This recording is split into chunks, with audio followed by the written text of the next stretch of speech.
নমস্কার বন্ধুরা, আজ আমরা সহজে একটা আনারস আঁকা শিখব। আশা করব এই ভিডিওটা দেখার পরে তোমাদের আর আনারস আঁকতে কখনো অসুবিধা হবে না। তো চলো ভিডিওটা শুরু করি। সর্বপ্রথম তোমরা চাইলে আগে হালকা করে একটা লাইন এইভাবে টেনে নিতে পারো, একদম জাস্ট হালকা করে, তাহলে দুদিকটা সমান করতে সুবিধা হবে। তো এরপরে তোমরা কি করবে, এখান থেকে একটা একটু ওভাল টাইপের শেপ দেবে, একটু ডিমের মতো। আমি অন্য ভিডিওতে আবার অন্যভাবে আনারস এঁকে তোমাদের দেখাবো। দেখো এইভাবে তোমরা একটা শেপ দিয়ে নেবে, ঠিক এই। এবারে নিচেতে এই দাগের দু ধার থেকে একটু নামিয়ে একটু মোটা ছোট করে একটা বোঁটা এঁকে দাও। এবারে দেখো এই দাগের একটু এপার থেকে এদিকে বাঁকা করে দাও, এইভাবে দিয়ে এটাকে তোমরা সুন্দর করে আবার এসে এই দাগের কাছে মিশিয়ে দাও। আবার এপারেও সেম একইভাবে এরকম বাঁকিয়ে দাগের কাছে এসে মিশিয়ে দাও। এর মাঝখানে একটা ছোট্ট করে এরকমভাবে দিয়ে দাও। এবার এদের মাঝখান থেকে আরেকটা করে এরকম বাঁকা বাঁকা শেপ দিয়ে দাও। ঠিক দেখো দুদিকে এরকমভাবে দিয়ে দেবে।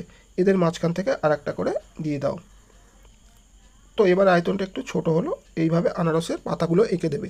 এবারে এই যে কোণ দেখছো, এখান থেকে আগে তোমরা এই কোণে এরকমভাবে টেনে নাও। এটাকে ঠিক কটা লাইন ধরবে তোমরা ভাগ করে নাও, একটা দুটো এরকমভাবে তোমরা চেষ্টা করবে যেমনভাবে ধরবে ঠিক ভাগ করে নেওয়ার জন্য। তো যতটা পড়বে দেখো খোপগুলো সমান রাখার চেষ্টা করবে। এপারেও সে মোটামুটিভাবে একটা লাইন এইভাবে তোমরা দিয়ে নেবে। এবারে এখান থেকে আমি আর একটা লাইন দিয়ে দিলাম। এপারেও ঠিক অপোজিটে ঠিক একইভাবে কোনাকুনিভাবে দেবে। একদম সহজ পদ্ধতি, দেখো কোনো কঠিন তোমাদের মনে হবে না।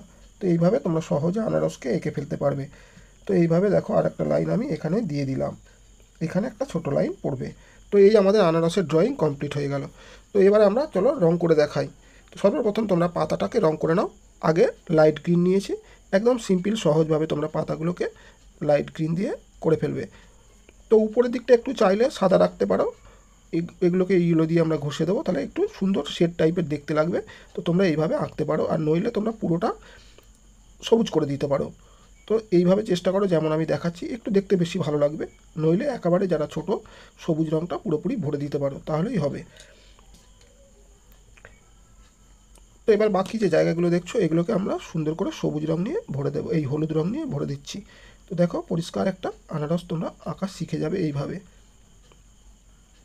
আমি এখানে চারকোল পেন্সিলে এঁকেছি বলে একটু কালো কালো ভাব আসছে, দেখছো একটু ব্ল্যাক হয়ে যাচ্ছে, কারণ চারকোল পেন্সিলে কালি থাকে, সেই কালিটা এর সঙ্গে ধরে নিচ্ছে। তোমরা নর্মাল পেন্সিলে আঁকলে এই কালোটা আর হওয়ার চান্স থাকবে না।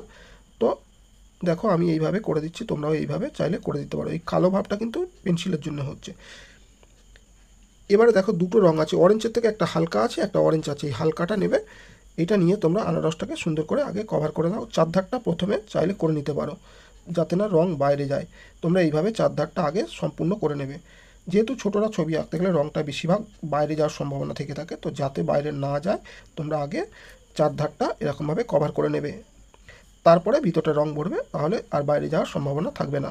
তো এইভাবে দেখো সুন্দর করে আমি কভার করে নিচ্ছি, তোমরাও ঠিক এইভাবে আমি যেমনভাবে দেখাচ্ছি। এবার তোমরা যে কোনো একটা এই লাইনের খোপটা এরম বরাবর এরমভাবে চাইলে লাইনটা টানো সবচেয়ে সুবিধা হবে।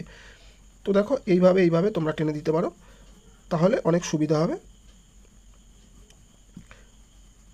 প্রত্যেকটা লাইনের খোপটা বজায় রাখো, তাহলে দেখতে অনেক সুবিধা হবে। তো আমি পরের এই যে চারকোলে এতটা কালি এসে যাবে আমি বুঝতে পারিনি।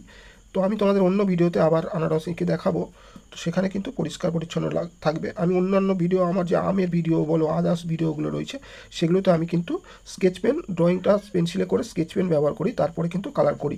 তো এখানে আমি স্কেচ পেন আর ব্যবহার করলাম না, ডাইরেক্ট তোমাদের পেন্সিলে এঁকে দেখাচ্ছি। তোমরাও চাইলে এইভাবে করে নিতে পারো। আর এই মাঝখানে লাইন যেটা ছিল, এটাকে তোমাদের মুছে তারপরে কালার করতে হবে। তো আমি মুছিনি, লাইনটা হয়তো একটু ফুটে হালকা বোঝা যাচ্ছে, তো তোমরা কিন্তু মুছে নেবে। আমি তোমাদের বোঝানোর জন্য লাইনটা রেখে দিয়েছি। তো এইভাবে দেখো আমরা সহজভাবে আনারসকে রং করে ফেলতে পারবো। তো যারা পাইনাপেল আঁকতে অসুবিধা বোধ করো, তারা এই ভিডিওটা দেখার পরে আশা করবো তোমাদের পাইনাপেল আঁকতে কখনো আর ড্রয়িং করতে অসুবিধা হবে না। তো নিচের বোঁটাটাতে আমরা আবারও গ্রিন দিয়ে দিলাম, এখানে আর ইয়েলো ব্যবহার করলাম না, একটু গাঢ় দেখালাম, সেই জন্য পুরোপুরি গ্রিন করে দিলাম। এবার তোমরা নেবে অরেঞ্জ, ঠিক যেই দাগের লাইনটা রয়েছে না, ঠিক লাইনের উপরে একটু অরেঞ্জ চাইলে এরকমভাবে দিয়ে দিতে পারো, তাহলে একটু দেখতে বেশি ভালো লাগবে। একটু ঠিক লাইনের দু ধারে যেন পরে একটু মোটামুটি একটু মোটা করে দিলেই চলবে।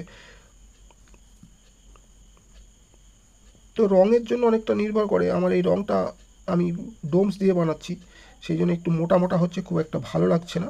তোমরা কিন্তু যদি পোলো দিয়ে বানাও, যারা পোলো দিয়ে কাজ করো তাদের অবশ্যই ভালো লাগবে দেখতে, বেশি পরিষ্কার লাগবে, সুন্দর লাগবে দেখতে, ঠিক আছে।